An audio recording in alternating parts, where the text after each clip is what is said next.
When shadows fall and spirits howl, zombies stalk and madmen prowl, monsters lurk and victims shiver. Thrills and chills they will deliver. Arise from your graves and get in the mood. It's time to join the Spooky Dudes.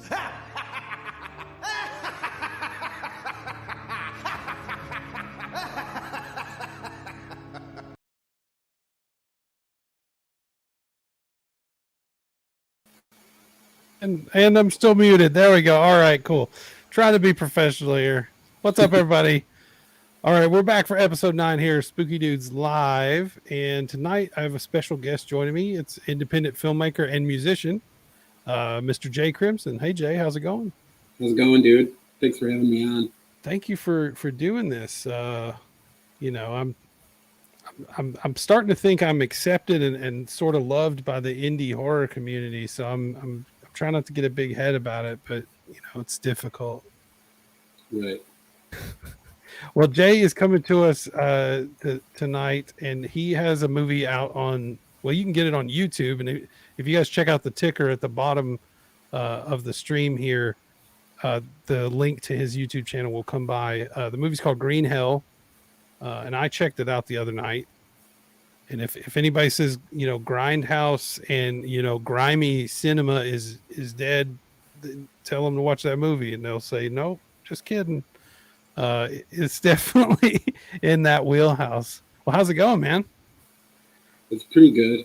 I've been kind of bummed out, but my car and jobs and stuff like that. So money related shit. And yeah. Life stuff is not always fun. That's a bummer, man. Right. I chose to go the left path, not straight or the right path, like most people on the world, in the world. Yeah. But yeah, I'll make it. We'll make it. And I feel like sometimes I represent all the misfit kids, you know? I feel like I could feel them going through me at moments. I also have 2 short films too. 2 shorter films. One called The Witch, and one called Crickets in the Snow. And those are on my YouTube as well. Okay, I'm gonna have to check those out too. I did watch Green Hell, but I did not get a chance to check out the others. Now, The Witch, not to be confused with the Vitch. Yeah. No. From our buddy. Was Robert Eggers is the guy that made that one, I think. Good movie. Yeah, great movie. Yeah, you know what? Full disclosure, I'm not gonna say I hated the movie the first time I watched it. I'm gonna say I was underwhelmed. Same. And then I watched it again, and I was thinking, man, you know, I'm just gonna give it another shot because I think the Blu-ray was on sale for like $4 or something, or I got it as a gift. I can't even remember, but I popped it in. I was like, man, this is actually like super good. Like, but it is slow. You got to be okay with that slow burn, and I don't think everybody's cool with that, you know? No, I don't think so either. That's why a lot of people didn't like Hereditary and stuff with the slow burn. But I like stuff like that.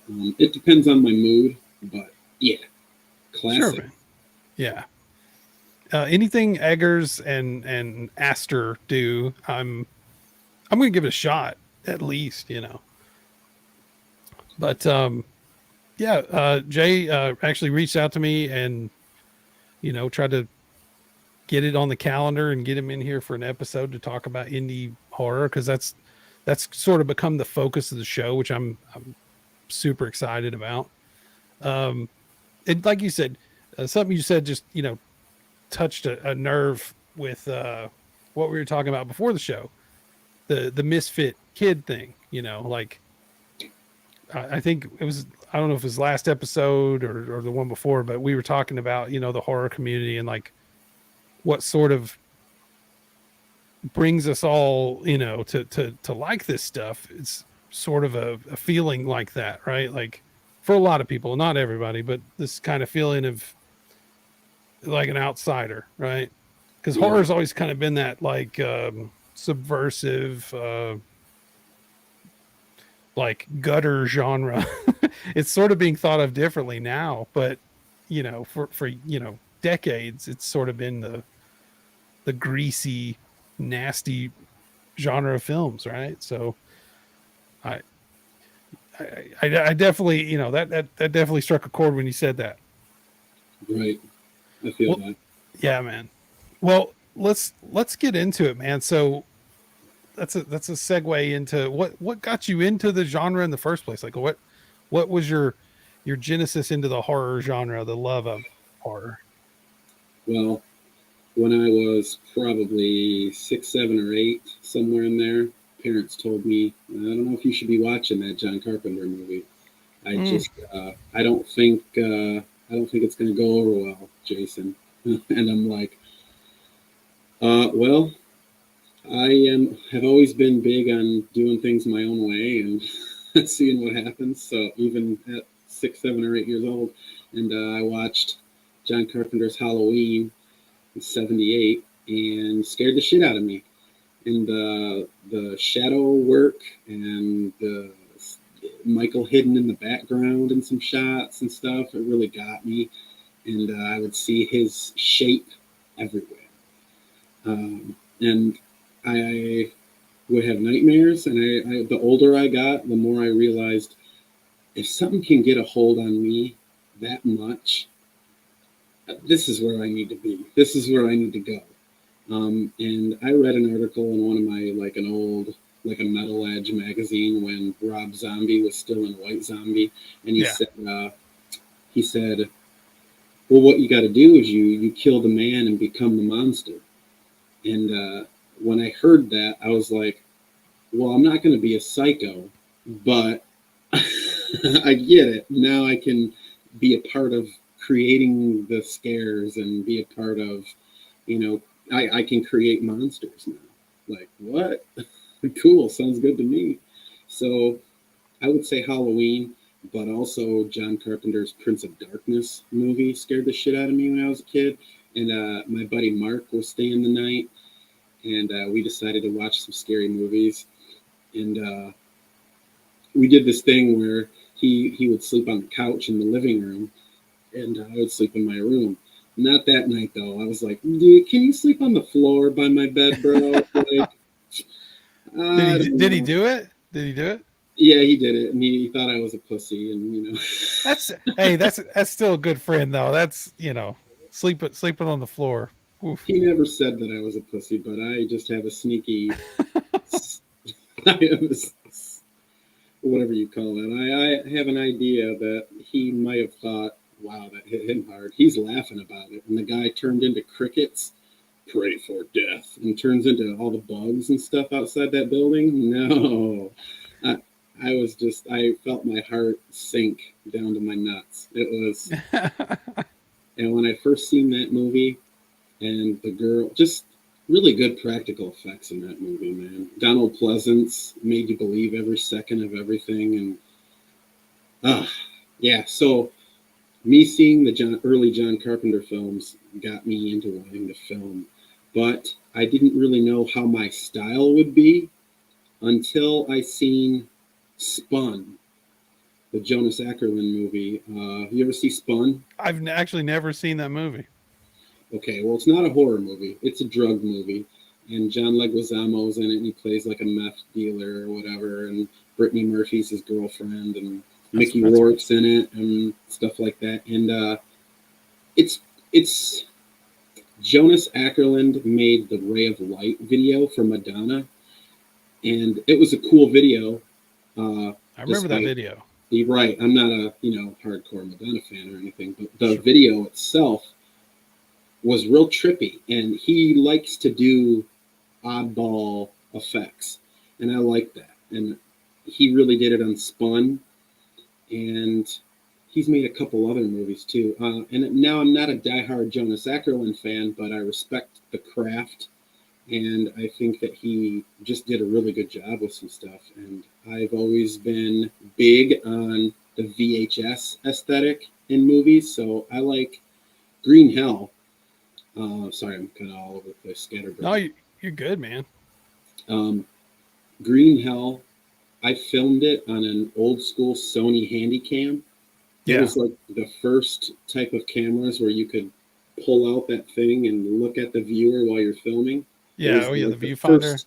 It was the first of its kind, really, and you could hear the tape hum while it's filming, and so some of that stuff's still in there.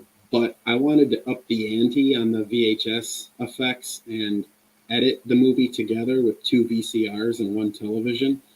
So we did that. I messed around with the footage a few times, and that's what I did. I put them together, and Justin from Dark Forest Media is my partner, and he makes short films too.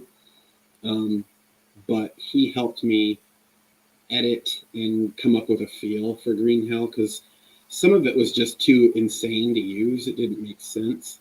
I filmed it with a plot in mind, but that movie was just the beginning, and that movie was just a group of friends killing some boredom on screen with a camera in the hand.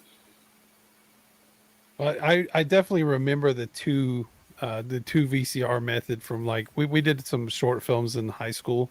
Hmm. Like we would need you to write a paper. Well, what if I just, make a movie? Is that cool?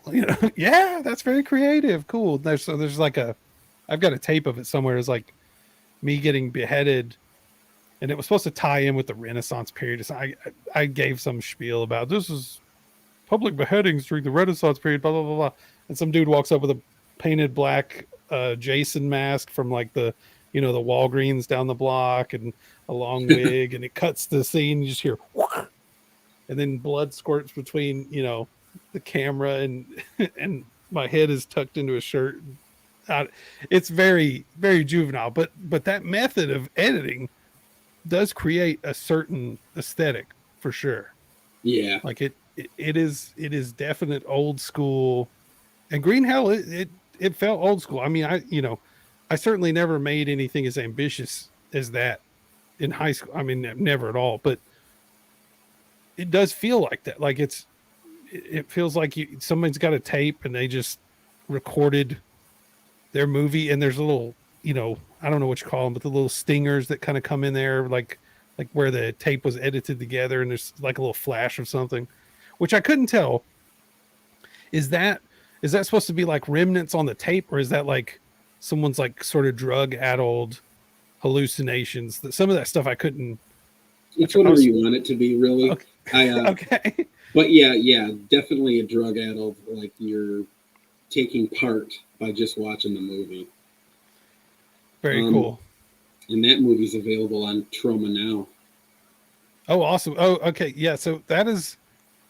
I actually have never signed up for Trauma now. It's like the entire Trauma library streaming, I guess.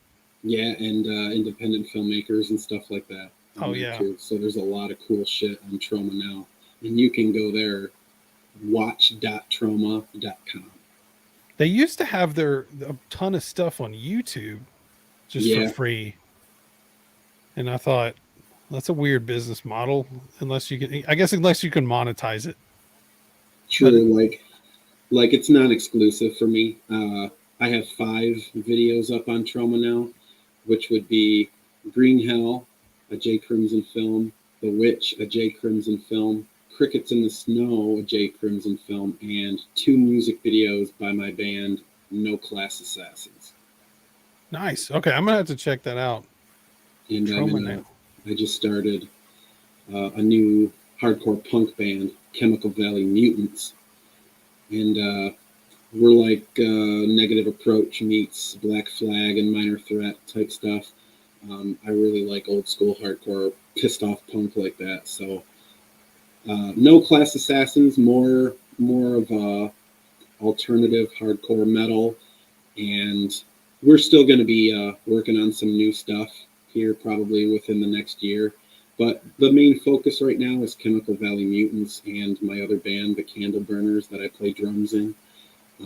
So yeah, I'm in 3 bands, and some days are busier than others with that.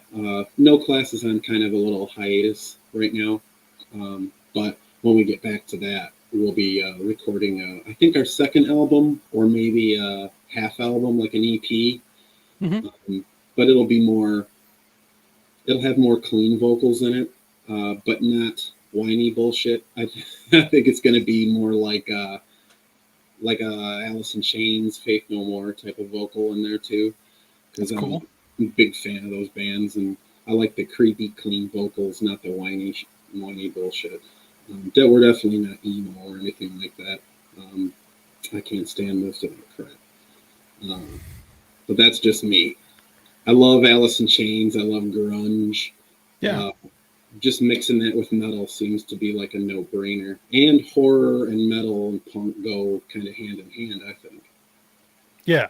There's a Venn diagram, and it's, one of the circles is horror, one of the circles is metal, and then one of the circles is professional wrestling. And there's a huge intersection in the middle. Love pro wrestling. Yeah, see, same here, man. Who's your favorite? Oh God, of all time? No, right now. Oh, I know that makes it trickier. Damn, I don't know, man. And which promotion? Like, I really like AEW. What is it? Dark Triangle and the House of Black. And is that the Aleister Black guy? Yeah, he's Malachi Black now over there. Right. And I like the Usos. Yeah, the Usos are. They're amazing, man. Dang, dude, I don't know. Like, my favorite of all time is Triple H. Mine's Mick Foley. He's great. Have you met him? No. He came down here to Georgia for a local wrestling show and got in the ring, and like you could come take a picture with him and Sacco, and he signed an autograph for like $10.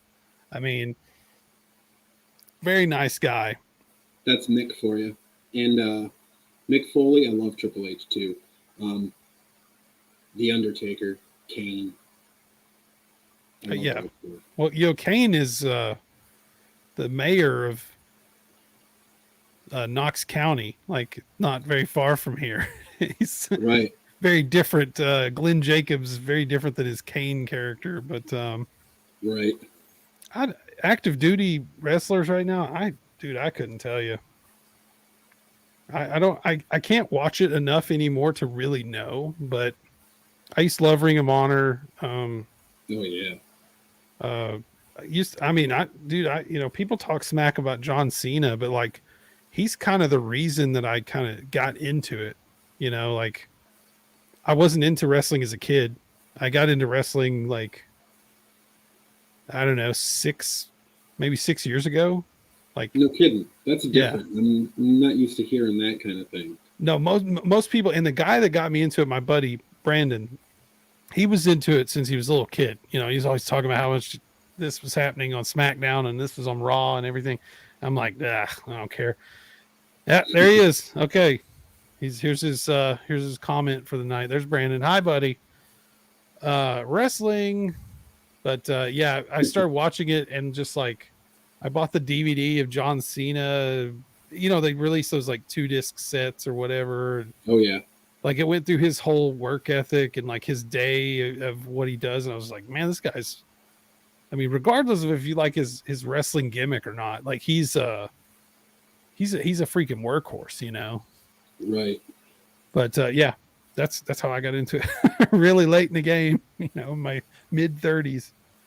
I'm big into the Japanese hardcore wrestling, death matches, and lucha libre. That's my favorite. I loved Lucha Underground and MLW and AAA. I love the crazy Mexican wrestlers with the masks, and it's cool.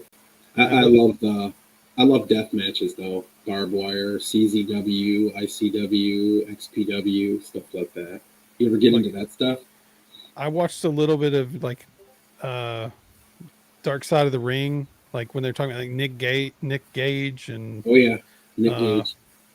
I think I forget his name, but the Zack Ryder guy did some of that stuff. And oh yeah, Matt Cardona. Yeah, Matt Cardona.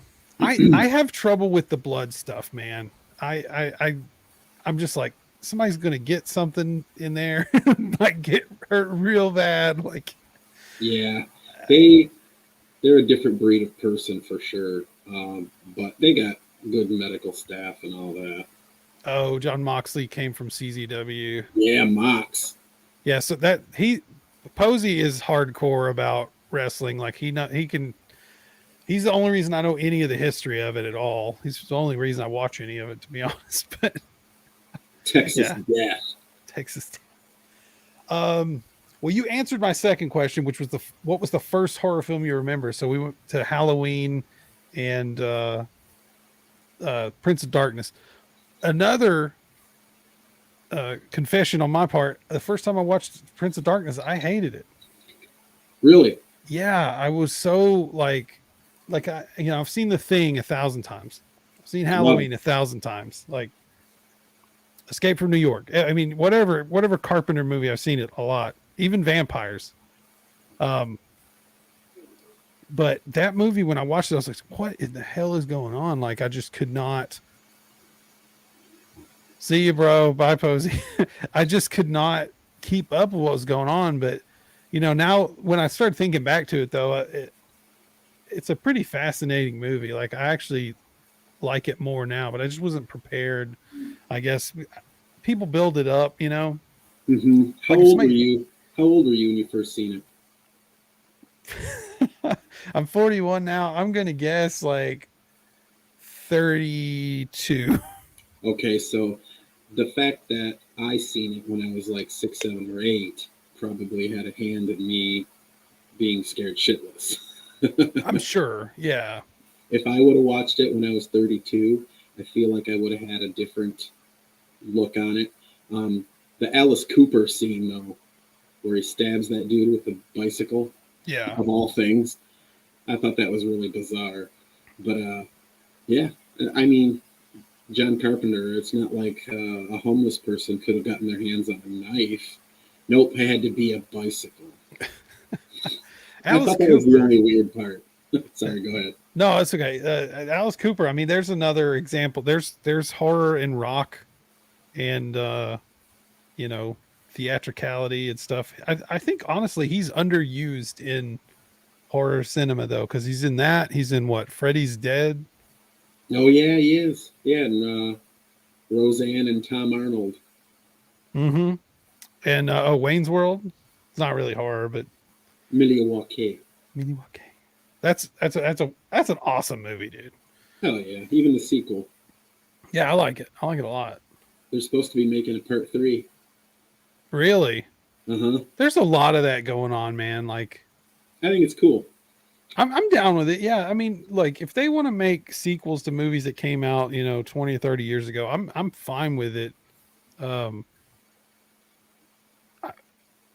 It's what it is. People will complain about remakes and stuff, but there's a like a very smart business reason behind that, right? It's got a built-in audience.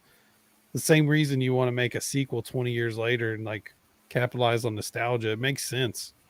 Right. Yeah. And that's another feather in the cap of indie cinema. If people are like, well, no one's making anything unique, that's not true. You just need to dig deeper and not only watch what's on the cover of Entertainment Weekly. That's true. All right, back to the list here. What is your favorite subgenre of horror? Ooh, my favorite subgenre of horror. Okay, so throw some subgenres out so I can hear their names, and we'll go from there. Well, like slasher, giallo, psychological. Sure. That's a tough one. I'm gonna say slasher though, because I've always been a big fan of the one dude against them all. Yeah. I'm thinking of The Prowler when you ask me that. You ever see The Prowler? You want to know a fun fact about The Prowler? That movie came out the same day I did. I was born the same day that movie was released. Yep. I love The Prowler. I don't think that movie is good for everybody. Like, I have trouble recommending it to everybody, but if somebody's like, man, I really like Friday the 13th, but I want to see something a little offbeat, you know, because it's a great movie, but it's Yeah. also it's almost a slow burn slasher, which is sort of like, wow, you know, it's definitely not like Maniac or, you know, something that's really fast paced. Right. It is a little bit on the slower side, but not too slow because No, there are like some deaths here and there, but it's not like one for somebody who's a fan of body count style, you know. but I love the you know, like, oh, here we go. We can go on a tangent here. What's what's some of the greatest uh costume pieces worn by a slasher character? That one is one for me. I love the kind of army gear with it. I'm not even sure what the thing on his face is. It's like a bag that he's pulled a string tight on his the front of his face or something. What it is in the it was to keep mosquitoes away. Oh, okay. I don't know where he would need that in the context he was killing in, but you know, it added to the whole aesthetic of he wants to wear everything and do everything to the T, you know, as what he had to wear when he was in the war and whatnot.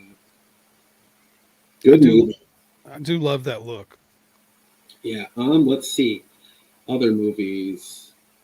Um, well, you can't go wrong with I'm looking around my room. I got posters everywhere.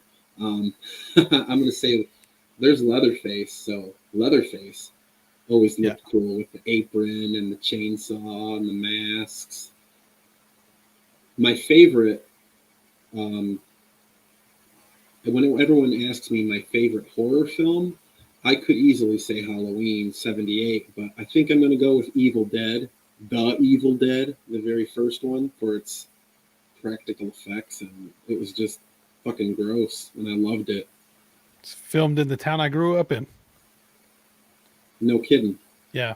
This was filmed partially filmed in, I think, in Michigan, and Yep. partially filmed in Morristown, Tennessee, which is where I grew up. And I went to school with this kid, and his dad was one of the producers, and apparently he was the guy moving the, you know, the chair, the swinging chair is kind of hitting the house and it stops. Oh yeah. Apparently he's the one pushing it, Oh no because shit. I had never seen the movie, and I my parents talked about it. They're like, "Oh God, there's this scene with a pencil. It's awful." And I'm like, "What are you talking about?" And then the kid's like, "You can come to my house and watch Evil Dead on VHS." And I was like, "Can I watch it, Mom and Dad?" And they're like, "Yeah, whatever." Because I grew up with monster crap everywhere, and they're, you know, I watched it. I was like, "Oh my God, this is not just monster crap." You know, like, No, this is intense. The Evil Dead was a hybrid. It's it's a great. I mean, it's a, for me, it's the first. Yeah, the first one. I like it better than Dead by Dawn and Army of Darkness. Army of Darkness gets a little too, you know, like too comedic for me. Too slapsticky. Yeah, it's a little. I mean, it's fun. It is a fun movie, but it's Well, like, Evil Dead 2 was the same way. Evil Dead 2, Army of Darkness, and then Evil Dead 2013 came out, and it wasn't funny at all, and it no, was really good. yeah, like the antithesis of funny. Oh, Rise is coming out this year, right? Yeah, I think next month, Evil Oh, Dead Rise, oh my and God.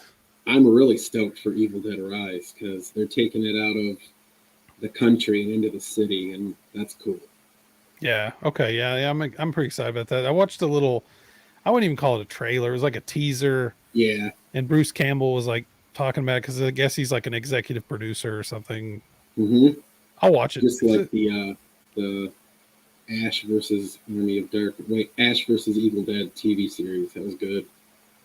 I watched one episode. I never got to That's how finish I it. was for a while, and then I checked it out eventually, and yeah, it's solid. They got Xena, the girl who played Xena in there, Lucy Lawless, and Yeah. yeah, it was just cool. I met her too. She's like super nice. Like an Yeah, insanely sweet lady. Yeah. nice. I met, let's see, horror people that I've met. I've met Kane Hmm. and he choked me out. I think he does that with everyone in his pictures. He had to quit doing it. Right.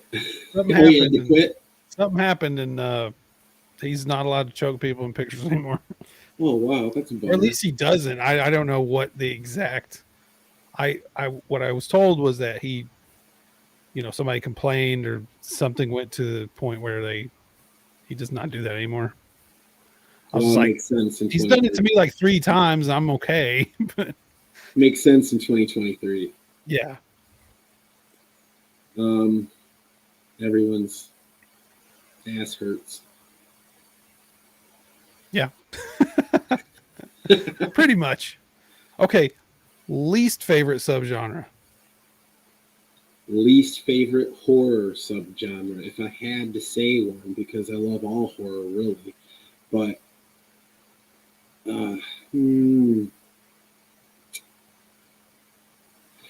I'm gonna say I like them all, but if I had to pick one, I would probably pick psychological, just because I feel like there's a handful more of those films that I don't care for than any of the other subgenres. But I love The Shining. I liked Hereditary. I consider those psychological horror movies. Um, A lot of viscera in Hereditary as well. It just kind of yeah, takes it to a different level. right. And some people get it, some people don't. It's all up to their tastes and stuff like that. It is Um, creepy for sure. yeah, yeah. Um, One of the cooler, newest movies I've seen was *Malignant*. I thought that movie was really cool. It's one of those that like I was saying earlier, like the first time I watched it, I was actually just really confused. Like what the hell what are we trying to get like what are we trying to achieve here? I was very confused. It's part action movie. The Yeah, it plot was is like ridiculous. Like it's yeah. like they mixed just a classic, story. Hmm. It's almost like someone wrote the script and was like, "Yeah, it's cool, but where's the ninja fighting at? Yeah. Can we add Matrix into this somehow?" Because And it it was kind of like Matrix style fight scenes in there. and I was never bored. There was never That's the cardinal sin of movies, right? Like when I get bored, it's it's gonna be hard for me to justify spending my time with something. So with that, I never got bored, but I was always like, what the hell is going on? And the best description I heard was on another podcast. They were talking about it and they're like, this is the movie you make after you're James Wan and you've had all these successful hits for the studio, and then you're like, I get one for me, right? They're like, sure, do whatever you want. He's like, okay. And he went Hell yeah, completely ham. he went ham sandwich. He did. What It's was your? I got a question for you. Yeah. What was your favorite part of Green Hell, and what did you like the most about it? My favorite part. Well, look, I I love the fact that I was kind of guessing what's going on, like trying to figure it out. I watched it with my wife too, and Nice. trying to figure out what's going on. Like, am I seeing what's really happening, or people? Am I seeing what they're seeing? Right? There's an element of that to it, and even with your answer to me about what was going on, your answer was very ambiguous. So it's like I still don't know. Um, and I like the look of it. I like the grain of it. I like that feel of it's a VHS that got kicked around a little bit on the way to the VCR, you know? Right. I'll sum up Green Hell in a nutshell. Sure. Green Hell is about junkies Hmm. that are going to some factory with a dumpster and whatnot, and one of the people who work at the factory bumped into me, my character, and drops his uh, bottle of green stuff.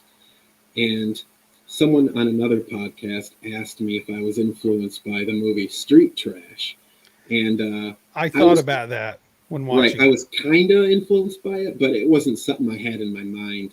Because that movie was as cool as it was. It wasn't a big influence on me as a director. It was just, effect wise, it was it was fun to watch, and I like the disgusting elements of it. Yeah. But whoever drank, when the two junkies dare each other to drink it, and then they start seeing their friends as zombies, but they're not really zombies. That's kind of what Green Hell's about. Right. Two junkies just tried the wrong shit. Well, the first time I see a zombie in the movie, I'm like, are they seeing the Hulk? Like, I thought that I was like, did someone just turn into Hulk? What is going on? Um, now, for those of you out there, I do recommend you check the movie out. It is it's not a hard watch, but it does give you this feeling of like discontent.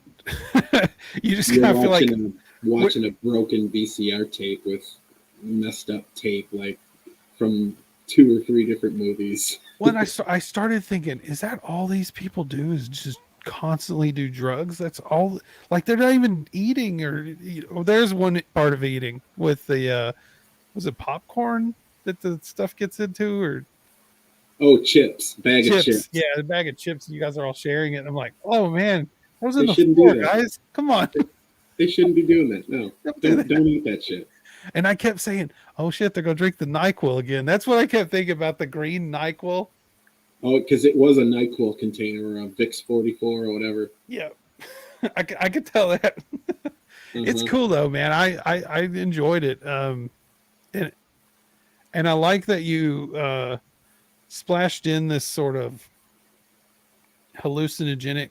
It's like a skull or something with That was spinning actually around. that was actually a candle. It was a big old wax skull head, and I trimmed the wick off of it so you wouldn't see the wick. Yeah, But I filmed with the Sony Handycam and went like this and spun around in circles. That's what I did. that's And then, literally just you spinning with it, huh? uh-huh. And It's I thought it would effective. be cool to kind of break the movie up in little parts.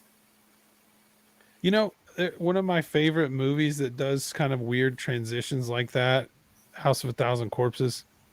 Oh yeah, I love love it. those. I love those scenes where it's just like people talking with like a posterized filter or something where they're just it's like what the predator sees, or something Yeah, like and it, that movie's quite the influence on me as well. it's a great movie, man. Like I really can't understand why it was so panned when it came out. I feel like the ending is a little. I feel like that's Rob Zombie's kryptonite, so to speak. His Stick in the landing. the endings of his movies. I mean, and people always clamor for we want the best ending, and if you don't get it, then you don't like the whole movie.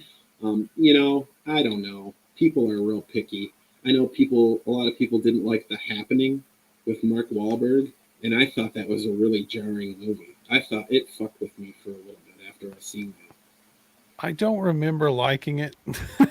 Right, not a lot of people did, but for some reason, just the right planets aligned that day, and I watched it, and I was just like, oh my god, I wish I would have wrote this, so everyone can be telling me what shit movie I made. At least they're talking about it. That's the thing, they say there's like no bad press, at least if people are talking about it, at least it's out there. Yeah, and that reminds me of Seth Putnam from Anal Cunt.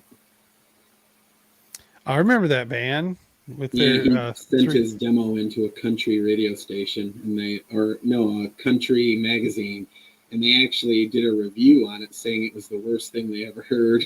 And he's like, "Yeah, baby, no bad press." They had an album. I can't remember the name of it. It has like 50 songs on it. One of them's called 311 Sucks. And it's just like, it's supposed to be the beginning of Down. And he's like, "Bleh, bleh, bleh, bleh, bleh, bleh, bleh, bleh." Oh And yeah, I that was my remember. introduction to them. Was somebody was like, "Man, 311's terrible. Listen to the song." I'm like, I still like 311. What is this crap? Like, and Right. I've heard more of them now, so I kind of know what it is. But yeah, I remember that. if you name your band that, you're pretty much trying to leverage, shock factor, obviously, at that point, Yeah. Crazy. Speaking of, I'm going to ask a controversial question. Okay. So, lots of things have happened. We kind of alluded to people being sort of upset about things earlier, but something that's happened to some filmmakers, some artists, actors, things like that is like the sort of public cancelization of these people. Um, the most, I mean, like Harvey Weinstein, obviously, and people like that. But like the one for me that sort of like was like, I still watch Dimension movies. I haven't stopped watching Dimension movies because Harvey Weinstein was a piece of garbage. But like Victor Salva that made Jeepers Creepers, like literal convicted pedophile. And so the question is, how do you feel about, like, I haven't watched it since I found out about Victor Salva. I haven't even watched a Jeepers Creepers anything. And so, you mean like what's my view on separating the artist? Yes. How do you feel about that whole thing? And is it like a shade of gray thing where it's like if they cross a certain line, or there? And that is controversial. And you know what? I started a subculture group against rapists, pedophiles, and stuff like that. That's what hashtag the Crimson Cult is all about, because I feel real strongly against pieces of shit like that. But as a horror lover too, or it doesn't even matter if it's horror, whoever. And me and the actress for Lilith, Mandy, we got into a conversation once because she's a big Marilyn Manson fan. When all that stuff happened with Marilyn Manson, and all of the accusations and stuff, she's like, well, I'm just going to have to separate the man from the music. And I would say that's me too, but it's, when you watch Jeepers Creepers 1, and it was I thought it was a really good movie because that beginning, just the whole type of what he had going on, with the whole drain, and Justin Long is really good. I love him. He's awesome.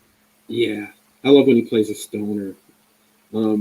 He's really good in Barbarian as well. I love that movie. Oh yeah, that was a good film too. A lot of people bash that one as well, but people do that. People bash what they do not understand. And even if they do understand it, sometimes they just don't like what you don't like. But I would say separating the artist from the craft. Sure. Because what are you going to do? It's like... And there's no wrong answer. This is not like a gotcha thing, right? Like I'm literally curious. I'm curious about what other people that are, as passionate about horror as me are, or think about this stuff, True. It's one thing, the Harvey Weinstein stuff, because he was attached to like Halloween, the Rob Zombie Halloween. And all the Kevin Smith movies, right? Quentin Tarantino stuff. How much did he really have to do with those movies? You know what I mean? Probably rubber stamping checks. Just rubber stamping checks. Yeah, Victor Salva, though. Big part of that movie. So, he didn't do the second one, did he? He did, yeah. He did the first two? He did one. I thought he did 1, 2, and 3. Well, I know he didn't do the newest one. No, he did not do the newest one. Well, he did 3. All I gotta say is he earned us thinking about his crimes while we're watching those movies. That's a good insight. While we're watching it, we can just be like, you piece of shit. And, like the point I kind of made, I think this question just first came up last episode. I was talking to Jason Rudy, who's also an independent filmmaker. He's a big Jess Franco fan, like both of us are. And he does a whole podcast just about Jess Franco movies called The Franco Observer. But he recently made a movie called Lady Hyde and a movie called Emmanuel in Sin City that are sort of nods and odes to Jess Franco. But we were talking about this, and and I made the whole point of saying, when a movie comes out, it's not just that guy that worked on it, right? There's hundreds of people, if not thousands, that worked on that movie from whatever position you can think of up to the Harvey Weinstein that stamped the checks. And so he made a point of saying, I think I mentioned like craft services or something, and he's like, well, I mean, by then craft services is already paid. So it's not like you're taking money out of their pockets by not buying Jeepers Creepers movies. I'm like, that's a good point, Right. So Yeah. I would never judge someone. Like, if people want to buy Marilyn Manson CDs, that's fine with me. They're not, I don't think they're actively enabling him to abuse people, which I think now it is weird that came up, because I think a lot of that stuff for him is being walked backwards. Yeah, I think he's just made himself an easy target over the years, and I feel like he's probably freaky in the sack. So I'm just saying. I mean, there's music videos where he's, eating chicks out and stuff. So yeah, but like that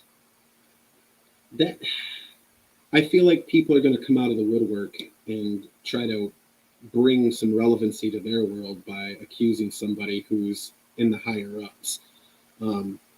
There is a whole bunch of that. So as soon as the Weinstein stuff happened, to a deserving person, but now there's a trickle effect. And I know that I wrote a song actually for No Class, which is going to be on the new, eventually it'll be on whatever new recording we put out.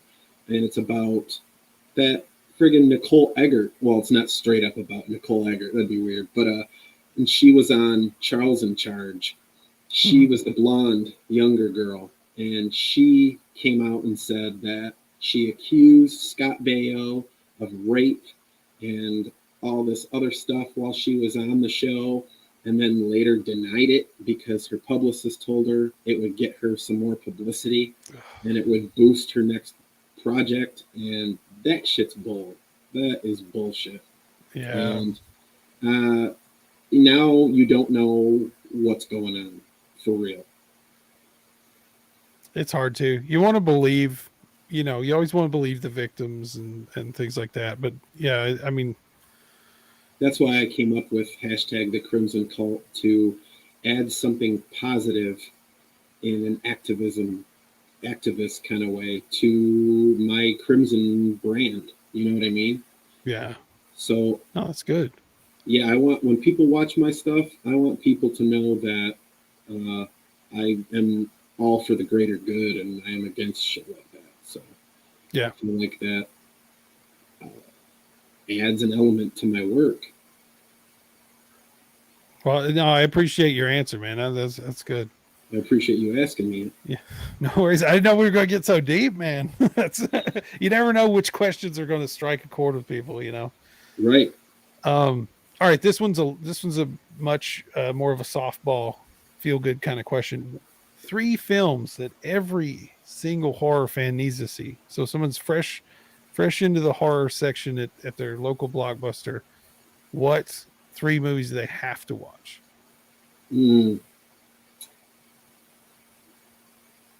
Okay, so, see, I could easily just say my favorite movies again, Right. But I mean, I would say The Evil Dead would be a good one, and so would Halloween, because it's a classic. But I feel like in each of the subgenres, I feel like that's how we should go with these answers. So I feel The Prowler. Okay. I feel The Shining. And I feel The Evil Dead. Gotta keep The Evil Dead on there. So those 3. And it's slasher, psychological, and I don't know what you would call The Evil Dead. It's like a hybrid. It's a hybrid. So like an action possession Yeah, movie. it's it's I mean unique.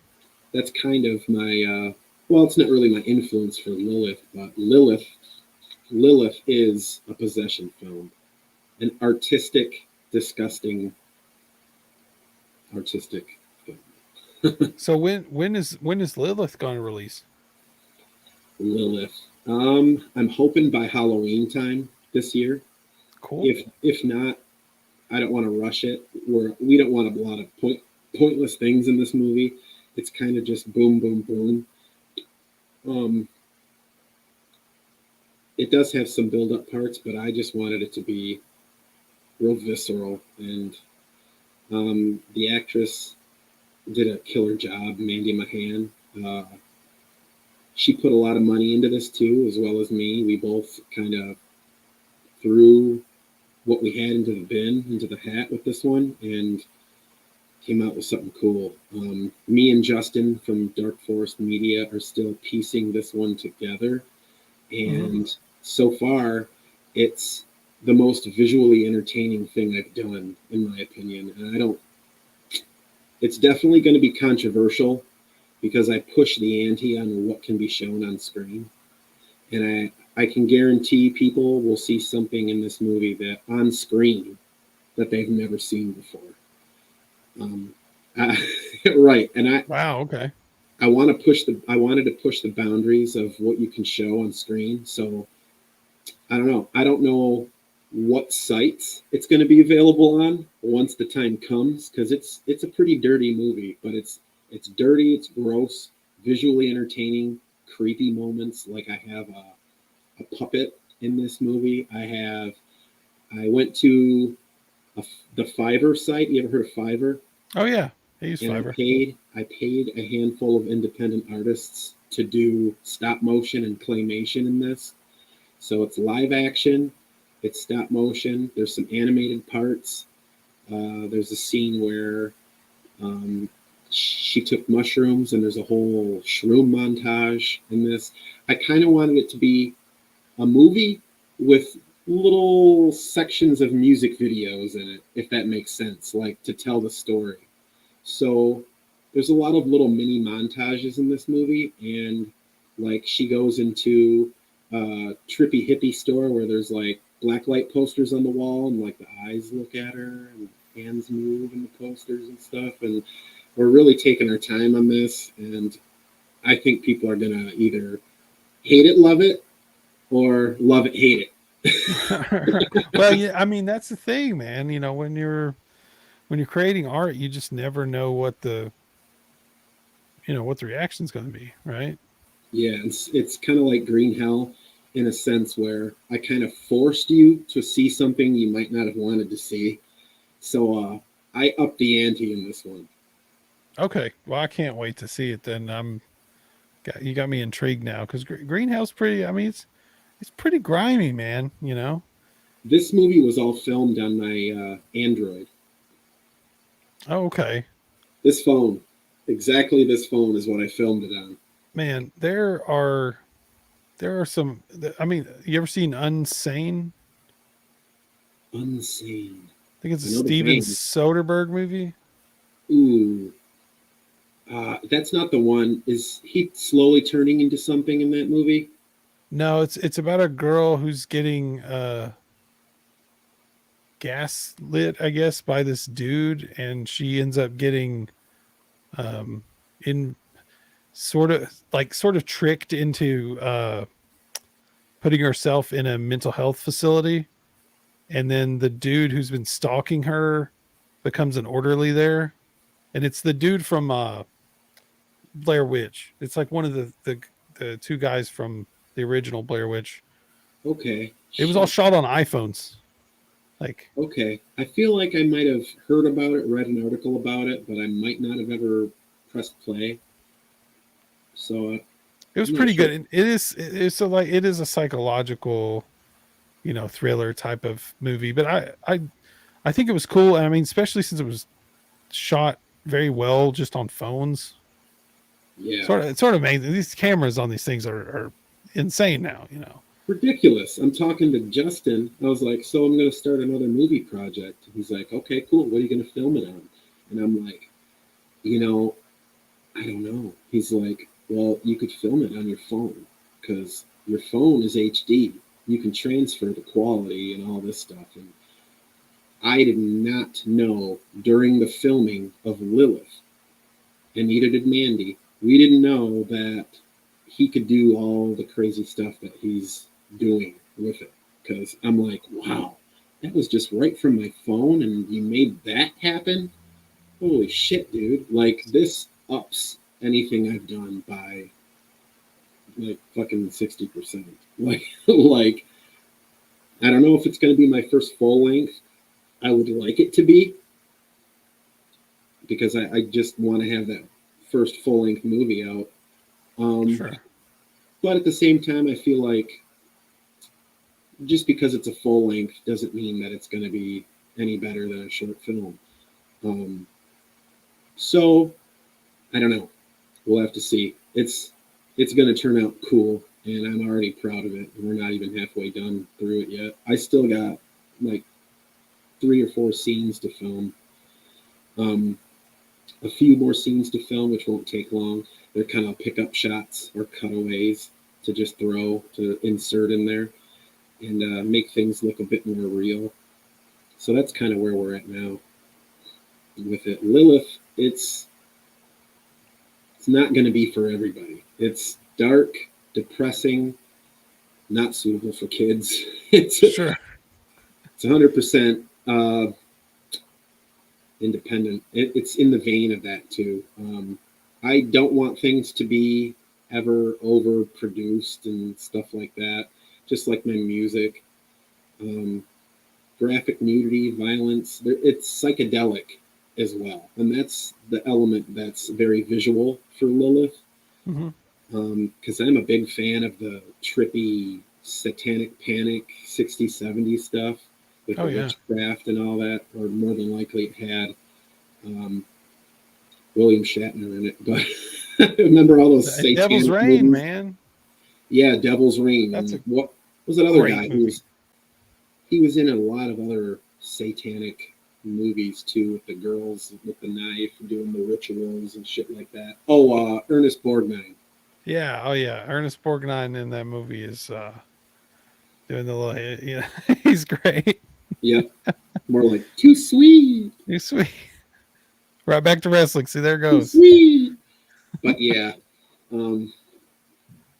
Yeah, I'm a big fan of those movies and that whole satanic witchy stuff, and this movie's full of that. But there's parts in it that are very much like a music video, a trippy music video, and that's kind of where the Jonas Ackerlund influence comes from, but not so much fast. Well, there is some slow motion and fast motion stuff. We're trying to do as many interesting things without going overboard as we can. That sounds awesome, man. And we're shooting for October release. Yeah, but we're close to it. But I want to do it right with this one. And I've talked to Lloyd Kaufman from Troma. Sure. And some of the actresses, Chrissy Starr, that he works with on Curse of the Weredeer. That should be good. The Troma titles, man. Troma titles. And I'm a part of the Troma community now, and it's weird because I'm not really about making comedies, and they have a lot of stuff that's, slapstick comedy stuff, and I like what they do, and I like being a part of it, but my movies aren't aimed for that. My movies are aimed more like visceral and disturbing type of thing. Show you something you've never seen before type of thing. But talked to him, and he said, or him and Chrissy collectively have told me that when they have conventions that I'm more than welcome to hop on that train and do some convention stuff too. I want to do convention stuff and screenings, and I want to spread the word before I just throw it out there. So I want to do it right this time with this movie. Well, that's, I think that's a great way to get your stuff in front of an audience, is to do screenings at conventions, do film fests, local stuff, and it eventually grows, man. I mean, when we're looking like, I'm gonna say post COVID. I know people are still getting COVID, but Yeah. we're really like past the big everything's shut down and everybody's got to sit at home. I wonder how many of those online film festivals are still doing their thing online. I'm sure there's some of them still doing that. So that's definitely something you should look into. The online festivals, Yeah. Cause for sure. I mean, really, I mean, for indie filmmakers, dude, there's not, I mean, you got Tubi, that is a great streaming service that seems to, I mean, have, quite a few indie films that I'm not going to find anywhere else. And you got to suffer through a couple of commercials, but it's fine, dude. We used to sit through, 20 minutes of commercials for an hour long TV program back in the day. It's not going to hurt you to watch a few to support send a few shekels the way of an indie filmmaker. It's And least you can do. we're 80s babies, so we, Yeah. we don't mind the commercials. That's time to go piss. Yeah. No, it gets nostalgic at some point, right? Like It if you go does. watch an old movie that was recorded off TV, you're like, man, these commercials are great. Back in the day, you're like, I don't want to hear about Kool-Aid and Nerf guns. I don't care about this stuff. Now it's And like, Mad that's Balls. so cool. Mad Balls, yeah, I don't- Mad Balls. Mad Balls are the best. Now, if every commercial was that cool, Yeah, they're out there somewhere. I'm watching Leprechaun with my bass player's nephew, Griffin, and he's like, "Stupid commercials, hate this crap." I was like, "Dude, commercials are so cool. Like now what? Now you can go get a drink. You got like 2 minutes to do so. Get a drink, grab a snack." But yeah, that's Nothing wrong with that. no, We didn't always have a pause button nope, to pause TV shows and movies. We didn't always have that. So, nope. well, Jay, we're about to the end here. Is there anything else you want to plug before we wrap up for the night? No, not really. Just if people are into hardcore punk, check out my band Crimson. I mean, check out my band, the Chemical Valley Mutants. I am the vocalist. It's like hardcore punk, like old school Minor Threat, Negative Approach, Black Flag type shit. And there's No Class Assassins, which is more alternative hardcore metal. And you can check out all my stuff on my YouTube, which is youtube.com/killyourboss69. And that's Crimson Videos on YouTube. Anything I have, there'll be remnants of it and stuff on my YouTube page, as well as my Facebook, where I update everybody. Okay, excellent. Oh, and one last thing. Do you have any advice that you would throw out there for an independent artist that's in the horror genre that wants to get started either making films or in your case music? Right, just give it a shot. That's all I gotta say. Give it a shot. If you're passionate about it, there's no reason not to give it a shot. I mean, unless you are Victor Silva. Couldn't have said it better myself, Jay. Sorry, I had to say that. I had Never- dark humor. Never forget. Never forget. All right, It's the new guys.